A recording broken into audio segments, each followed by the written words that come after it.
নমস্কার।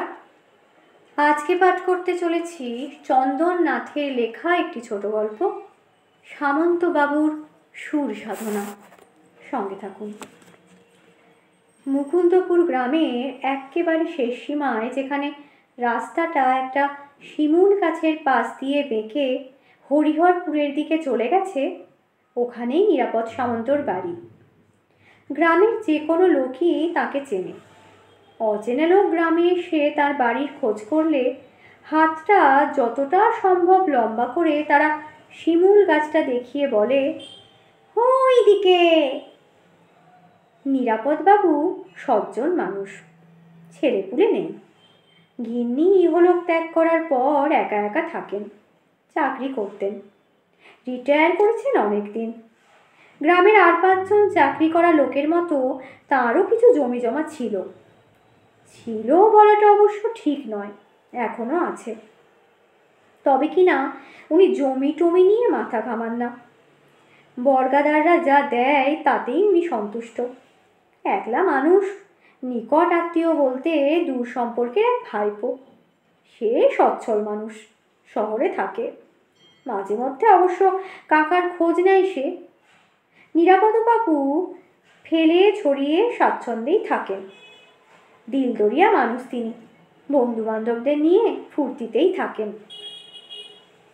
তা অমন মানুষ হলে যা হয়। গ্রাম থেকে একটু দূরে বাড়ি হলেও সন্ধ্যের পর নগেন চৌধুরী, হরিহর সাঁপুই, ভবেন ভট্টাচার্যী, পুণ্ডরীকাক্ষ মিত্তির, সত্যেন সান্যাল এবং আরও অনেকে এসে তার বাড়িতে জমাটি আসর বসায়। বেশ কয়েক প্রস্থ চা তো হয়ই। প্রায় নিরাপদবাবু তাদের জন্য নানা রকম চায়ের ব্যবস্থাও রাখেন। নিজেই চা করে, চায়ের বন্দোবস্তও করেন। ঘন্টার মা সকালে আর বিকেলে তার দুবেলার রান্না করে দিয়ে যায় ঠিকই, কিন্তু সন্ধ্যের পর সে থাকে না। এসব কাজ করতে নিরাপদবাবুর একটুও অসুবিধে হয় না, বরং ভালোই লাগে। আর রিটায়ার করলেও তিনি যে বুড়িয়ে গেছেন তা তো নয়। মনে ফুর্তি থাকলে বয়স বাড়ে নাকি মানুষের।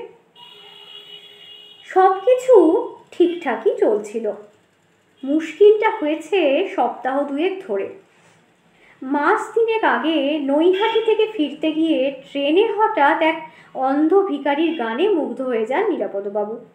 মনে হয়, আহা, গানের এত মায়া, সুরের এত জাদু আগে তো বুঝিনি। ট্রেন থেকে নেমে গায়ের পথ ধরে বাড়ির দিকে হাঁটতে হাঁটতে জীবনে প্রথমবারের জন্য গানের কলি গুনগুন করতে থাকেন নিরাপদবাবু। এক গভীর শান্তিতে প্রাণ ভরে যায় তার। ক্রমে তার স্বর স্পষ্ট হতে থাকে। এক সময় গলা ছেড়ে গান ধরতেই হলো বিপত্তি। 2-3টে বেরসিক নেড়ি কুকুর ঘেউ ঘেউ করে তাড়া করল নিরাপদবাবুকে। ভাগ্যিস বাড়ির কাছাকাছি চলে এসেছিলেন। কোনো রকমে ছুটতে ছুটতে বাড়িতে ঢুকে খিল দিয়ে হাঁপ ছেড়ে বাঁচলেন তিনি। বেশ কিছুক্ষণ পরে ধাতস্থ হলেন এবং ধাতস্থ হয়ে শপথ নিলেন গান তিনি শিখবেন। আর এমন গান শিখবেন যা মানুষ তো বটেই, কুকুর বিড়ালের মতো প্রাণীরাও মুগ্ধ হয়ে শুনবে। পরদিন সন্ধেবেলা যথারীতি নিরাপদবাবুর বাড়িতে এসে থ হয়ে গেলেন নগেন চৌধুরী, হরিহর সাঁপুইরা। তাজ্জব ব্যাপার, নিরাপদবাবু হারমোনিয়ামের বেলো টেনে সারেগামাপা রপ্ত করছেন। কি ব্যাপার, হঠাৎ হলোটা কি? নিরাপদবাবুর তরফে অবশ্য আপ্যায়নে কোনো ত্রুটি হলো না। যথারীতি চা পর্ব হলো সেদিন। নিরাপদবাবু তার প্রাণের বন্ধুদের কাছে খুলে বললেন মনের কথা। বুঝলে হে, গানই হলো প্রাণের রসদ। সুর না থাকলে মানুষ অসুর হয়ে যায়। সাদরে আহ্বান জানালেন তিনি সবাইকে। তোমরাও এসো, রোজ একসাথেই চর্চা করা যাবে। পারলে একটা করে হারমোনিয়াম কিনে নাও সকলে। এখন থেকে বাজে কথায় সময় নষ্ট না করে সবাই সুর সাধনা করব। কেউ কোনো মন্তব্য করলো না সামনে। বেরিয়ে এসে সাঁপুই মুখ কুঁচকে বলল, না, নিরাপদর মাথাটা বোধহয় খারাপ হয়ে গেছে হে। নিতাই কবরেজকে বিষয়টা বলতে হবে। সবাই সায় দিল তার কথায়। ব্যাস, সেই শুরু। দিন দিন নিরাপদবাবুর সান্ধ্য মজলিসের আসর কমতে লাগলো অংশগ্রহণকারীর সংখ্যা। কমবে নাই বা কেন? তাদের গল্প গুজবই যে বন্ধ হয়ে গেল নিরাপদবাবুর সঙ্গীত চর্চার ঠেলায়। আর সে কি গানের ছিরি! কিছুক্ষণ শুনলেই মাথা ভোঁ ভোঁ করতে থাকে। পুণ্ডরীকাক্ষ ছিল নিরাপদবাবুর সবচেয়ে ঘনিষ্ঠ বন্ধু। সেও শেষ পর্যন্ত দূর যাই বলে আশা বন্ধই করে দিল। 2 সপ্তাহ পর নিরাপদবাবু একেবারে নিঃসঙ্গ হয়ে গেলেন। অবশ্য একেবারে বলাটা ভুল, গানই হলো তার সঙ্গী। নিরাপদবাবু বন্ধুদের এহেন ব্যবহারে ব্যথিত হলেন, কিন্তু দমলেন না। নিষ্ঠা সহকারে স্বরলিপির বই খুলে মন প্রাণ ঢেলে তিনি শাস্ত্রীয় সঙ্গীত চর্চা করতে লাগলেন। কিন্তু তিনি তো চেয়েছিলেন শুধু মানুষ নয়, জীবজন্তুদেরও মুগ্ধ করবেন সুরের জাল ছড়িয়ে। মানুষরাই যে আসছে না তার কাছে, জীবজন্তু তো দূরের কথা। প্রতিদিনই সাধনার শেষে দীর্ঘ নিঃশ্বাস ফেলেন। তিনি মনের কথা বলবেন এমন লোকই বা কোথায়? তা সেদিন সন্ধ্যাতেও সঙ্গীত সাধনায় বসেছিলেন নিরাপদ সামন্ত। বাইরে ঘুটঘুটে কালো রাত, ঝিঁঝি লাগছে, যেন সামন্তবাবুর গানেরই সঙ্গত করছে তারা। এক মনে কতক্ষণ গান করে চলেছিলেন তিনি, তার হিসাবই ছিল না। ঘড়ির দিকে নজর করবেন সে উপায়ই তো নেই। সুরের সাগরে ডুবতে ডুবতে 2 চোখ বুজে আসে তার। যতক্ষণ গান গাইতে থাকেন চোখ দুটি বোজাই থাকে।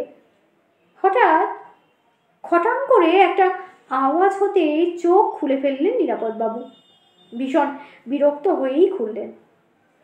এ কি! একটা রোগা প্যাকাটির মতো মিশমিশে কালো লোক তার ঘরের মধ্যে।